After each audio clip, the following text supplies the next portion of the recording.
Steve Walls and Darren Smith here live from GEHA Field inside of Arrowhead Stadium. The Chiefs defeat the Denver Broncos 19-8. Darren, 19-8. Heck of a score, right? What did I tell you pregame, man?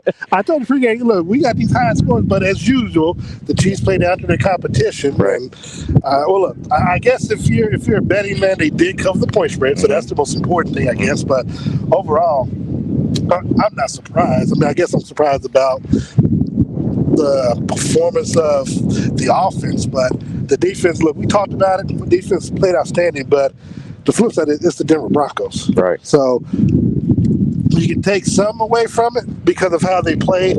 They held Russell Wilson to 95 passing yards, but it's the Denver Broncos. Yeah. So Patrick Mahomes, 30 completions, 306 yards, 1 touchdown, 1 interception, and which could have been more interceptions had there not been a flag. I thought he had 2, but I guess it was just 1. Yeah, what did you see from him? And today, this hasn't been a Patrick Mahomes type season that we're seeing here. Well, as I mentioned last year, he can probably get that MVP away. I mean, he's still leading. He's still leading. I thought it was Brock Purdy, but be that as it may, when you look at how he's playing, there is cause for concern. I asked you before we came on the air. You were in the presser with Patrick. I was in the hallway talking to Grace Hunt, and so flex. But I do want to know what was his talk or what was his reaction to how the flow of the game went in his play. Because 1 touchdown, 1 interception, that is not a Patrick Mahomes game. Yeah, I mean, it's the same as it's always. I mean, it's on me. Offense, it takes time for it takes time for the offense, right? Like, I mean, we're used to 15 going out there and flinging the rock, but it hasn't been that way. And I think it's taken time because you have these receivers, like we talked about in our pregame show. You have these receivers who aren't used to, the freedom, so to speak, because Patrick talked about that too. It's like they're not playing free; they're still thinking a little bit, and we're going to make it happen. Yeah, I'm not using this many excuses from Mahomes. I mean, I don't feel like it was an excuse. I think it is what it is. No, but I'm saying, but when he says that they got to get time, I mean, most of the receivers were on the team last year, and he's worked with them in the offseason. He's worked on me. So again, I'm not sure. None of these receivers except one, MVS, had any contribution last year, if that makes sense. I mean, except Scott more.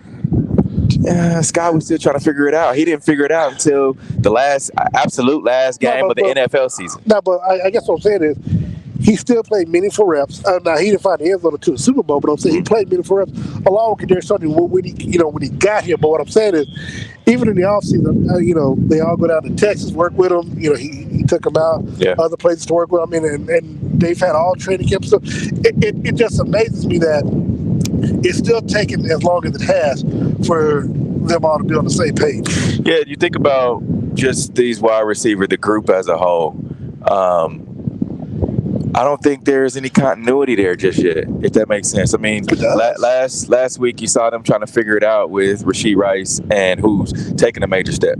Yeah, and he had a great game. Because, look, we talked about the pregame. I said that this is the type of game, because of how bad the Broncos are, that you need to be working at the keys. Now, he had 30 passes, but hell, 9 of them went to Kelsey. Of course. And I think he only went to Kelsey one time in the second half. Yeah.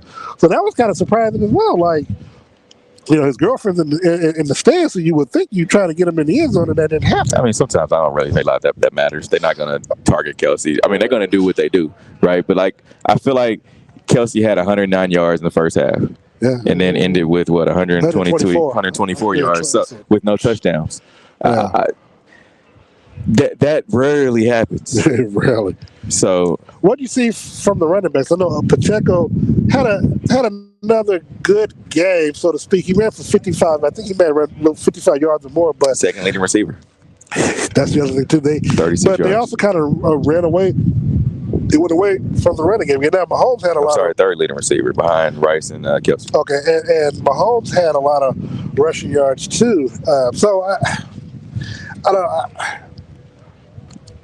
A lot of people on social media are complaining about the play calling, and that either Matt Nagy against whether it's Matt Nagy or Andy Reid, and a lot of questions stuff because I said, why are you running trick plays against the Broncos? I mean, I don't know. I don't get. I mean, people say you're practicing, but no, because they could have came down and scored and kept the team scoring. It could have gone overtime had a few teams bouncing the other direction. And I asked Patrick post game about that, and I asked him, my question was, do you feel like since the defense, is playing well, playing better than you've had, in the past, do you feel like you're able to take more chances? And he said, no, we're playing how we're playing. However, we're able to just go with the game, is the flow of the game. I mean, I can see that, but then again, I see they're taking more chances because, I don't feel like Andy Reid would have did a fake field goal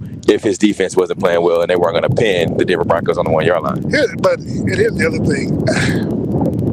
I get it about the not taking chances, but when those chances don't work out, you put more pressure on the defense. And again, the defense had those turnovers, had those sacks, had those big plays, and then the offense didn't really capitalize on them. When they did, only got 3. I agree. I mean, again, for me, it's just how the flow of the game went. It's not really the fact that down on the team or anything like that. It's just how the flow of the game went. It was just it left a lot to be desired, so to speak. Yeah. Now you talk about this Denver Broncos offense and defense as a whole. What grade would you give Russell Wilson and the Denver Broncos today?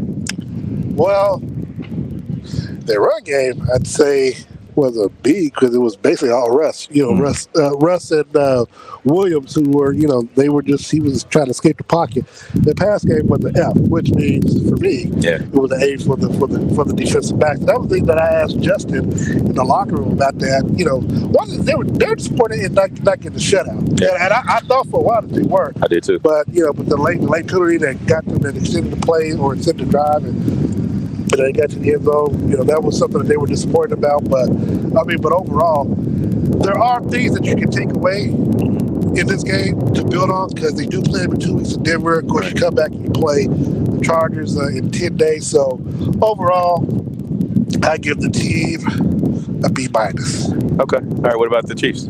No, that's Chiefs. Chiefs. Okay. Chiefs, Okay. B-. B-. Because again, Mahomes had his stats and stuff, and you only scored 19 points. Of course. You're the number 1 team. You're the defending champion. Miami, who you got to play in 3 weeks, put up 70. You only put up 19. Yeah, you're gonna always get that comparison right now with Miami Dolphins. Of course, Tyreek Hill is gonna make you keep that comparison, right? And man, I put it like this, and this is what I'm saying, and I keep saying it. Now people think I'm joking, but look. You put up 19 points. You only put up more than 30 points once that was against the Bears. Don't think you can't. I think the Bears were a better team than Denver. I know, but here's the thing.